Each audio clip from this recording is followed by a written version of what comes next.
11LS, série 43. Question 1. Calcule la mesure de l'angle au centre d'un pentagone régulier. Alors l'angle au centre, on en a déjà parlé, on l'obtient en faisant 360 degrés divisé par le nombre de côtés, et donc ici 5 puisque c'est un pentagone, et on trouve 72 degrés. Question 2. Dessine le pentagone régulier inscrit dans un cercle de 2 cm de rayon. Alors, on va commencer par tracer un cercle de 2 cm de rayon. Pour ça, on va marquer un point qui sera le centre du cercle. On va prendre le compas. Alors, on l'a déjà expérimenté sur d'autres séries. Malheureusement, mon compas ne descend pas jusqu'à 2 cm. Vous voyez, là, je suis à 3,1. Donc, et en plus, pour la clarté du dessin, je vais prendre le plus de place possible. Voilà. Et donc, je fais mon cercle. Parce que finalement, la taille du rayon n'a pas vraiment d'importance pour la démo. Alors, je prends mon compas, je le remets sur le côté. Voilà. Et donc, mon pentagone régulier, on vient d'en calculer l'angle à la question 1, l'angle au centre, ça sera 72 degrés. Traduction, si je trace ici un rayon, le rayon va rencontrer le cercle au niveau d'un sommet du pentagone, et pour peu que j'ai le bon angle, je vais pouvoir trouver le sommet suivant. Alors c'est ce que je vais faire à l'aide du rapporteur. Je place mon rapporteur ici, et je mesure 72 degrés. Alors là encore, je le dis à chaque fois, on mesure comme on peut avec la tablette, niveau précision. Voilà, vous voyez que ça bouge et que c'est pas facile d'être pile dessus. Mais on va dire que c'est bon, ne fût-ce que pour que vous ayez le principe. Et du coup, je peux tracer le rayon suivant à 72 degrés. Voilà.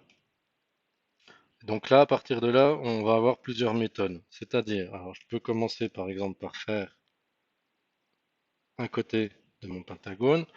Le côté vert que je viens de tracer, je peux en reporter la mesure sommet par sommet avec le compas. C'est-à-dire, si je prends l'écartement entre les deux extrémités et que je pique sur une des deux, je peux reporter, voilà, petit à petit, comme je montre avec mon point rouge, euh, les différents côtés. Je peux aussi continuer avec mon rapporteur, c'est-à-dire je reprends mon rapporteur, je le fais pivoter pour l'aligner cette fois-ci avec le rayon que je viens de tracer. J'ai encore mon 72 degrés qui est là et je continue. Alors du coup, je vais reprendre le bleu pour que ce soit cohérent. Voilà, et je trace. Et ensuite, je fais à nouveau pivoter mon rapporteur. Voilà, et puis ainsi de suite jusqu'au bout. Et si la construction est suffisamment précise, normalement, quand je vais arriver à la fin, je devrais retomber correctement sur mon rayon de départ. C'est-à-dire que là, si je me cale sur celui que je trace à l'instant, mes 72 degrés doivent se retrouver sur le rayon de départ. Et là, voilà, vous pouvez vérifier que c'est effectivement le cas. Donc maintenant, j'écarte mon rapporteur. Et puis, partout où mes rayons coupent le cercle, voilà, je vais pouvoir ainsi tracer mon pentagone. Et donc ici, mon angle au centre, 72 degrés. Et mon angle intérieur ici, qu'on a calculé dans une série précédente, 108 degrés. On en a déjà fait la démonstration auparavant. Question 3. Factorise x fois a-1 moins y fois a-1. Là, on voit, difficile de ne pas le voir, hein. On a a-1 en commun, donc que je vais pouvoir mettre en facteur. Facteur de quoi?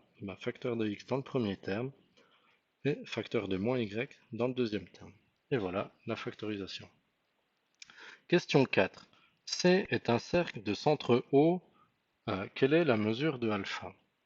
Alors, on a vu, on en a parlé brièvement la série précédente. Le cercle circonscrit à ce triangle a pour diamètre un côté du triangle. Et dans ce cas-là, ça signifie que le triangle est rectangle. Donc ici, j'ai 90 degrés.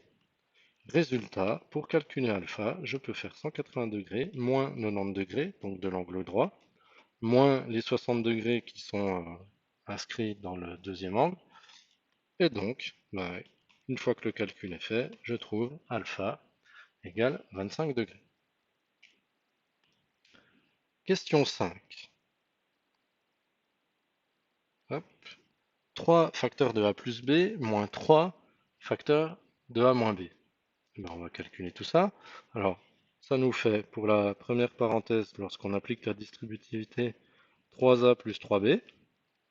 Et pour la seconde, moins 3a plus 3b. On fait attention, parce que là, il y a un moins. Là aussi, il y a un moins. Donc, d'après la règle des signes, on va se retrouver avec un plus. Résultat, on a 3a moins 3a, donc élimination. Et il nous reste au bout 3b plus 3b, c'est-à-dire 6b.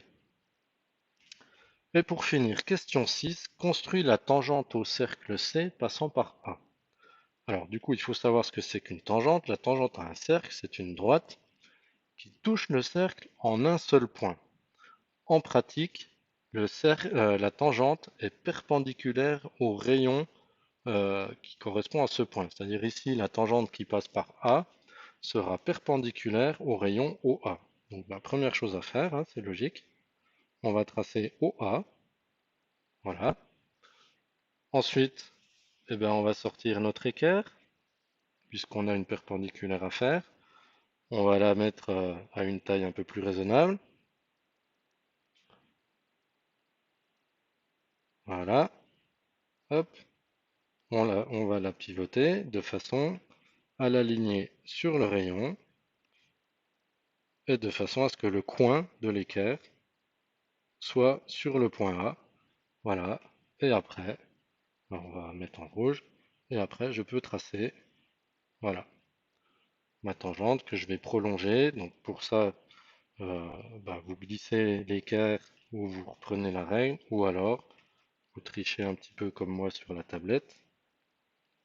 Vous utilisez la fonction ligne en prenant bien soin de vous mettre dans le prolongement du trait précédemment tracé. Et donc ici, on a un angle droit. Notre tangente est tracée.